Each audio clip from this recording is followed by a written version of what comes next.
Another question? Yes, sir. What kind of changes to national and regional transmission grids would the panel feel necessary to shift towards a renewable, energy-dominant generation portfolio?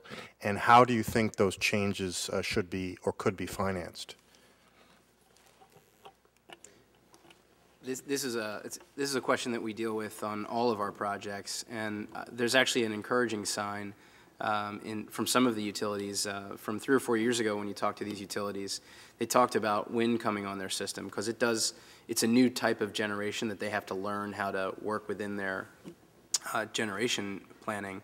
They used to talk about it as something they're trying to avoid or trying to convince people not to do on their system. Now when you have those same meetings, people are talking about how to best integrate it with the system. And you know, today you might go in and talk to the transmission authority and they might say, well, in this part of the state I'm really sort of overwhelmed with wind. I'd rather see more of it developed in areas like this, which kind of gives you a clue.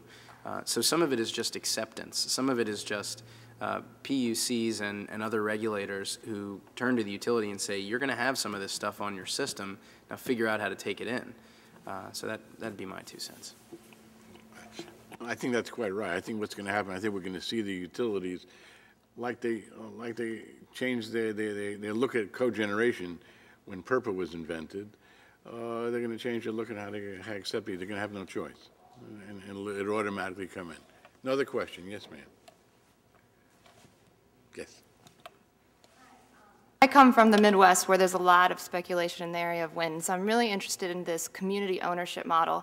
I went recently to a conference focused on community solutions, and there were a number of wind developers that presented on their community ownership models, and most of them sort of the model went as follows. It was developer owned until the incentives expired, and then it was turned over a few years later to the community.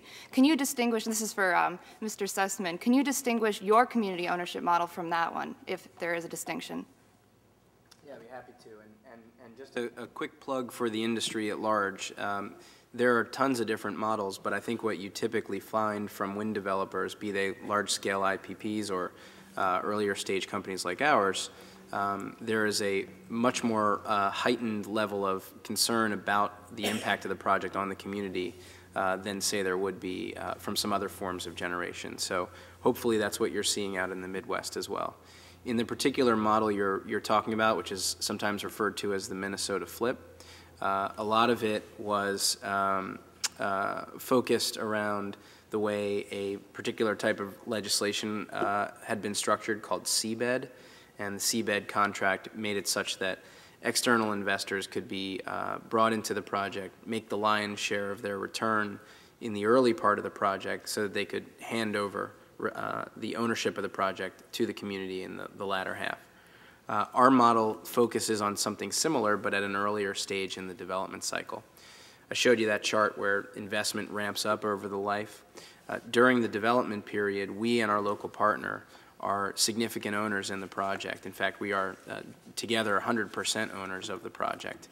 Later in the project's life cycle, we typically would invite in a partner, somebody perhaps like Enel or another utility of that sort, in which case we and our partner would likely become smaller owners in the project. So a little bit of a distinction from the Minnesota flip.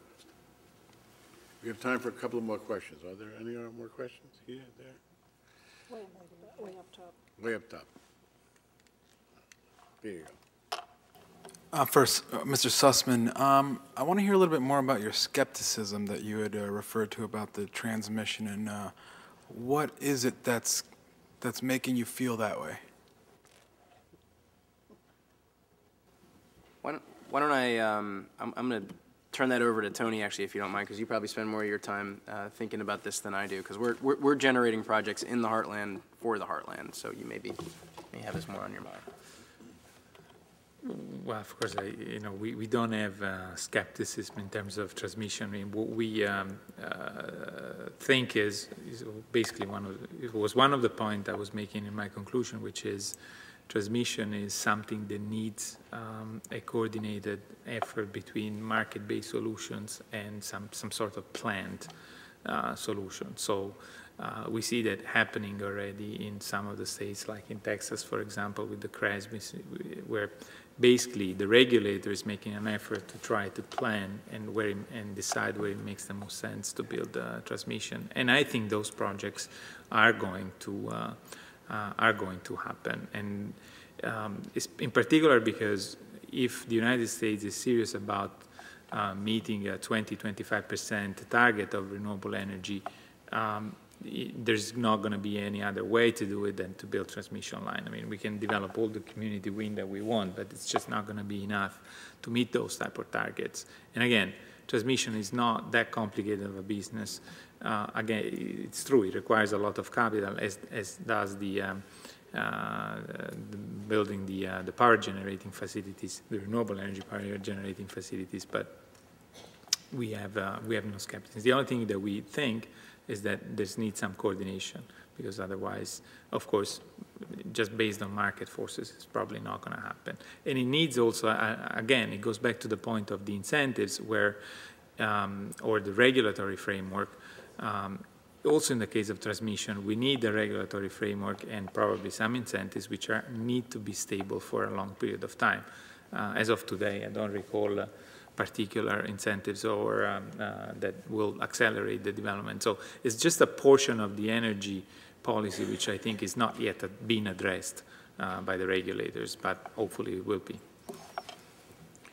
Let me thank you all for attending this very long day, but very profitable for us all. There is a reception for all of us, all the delegates, on the 4th floor this evening.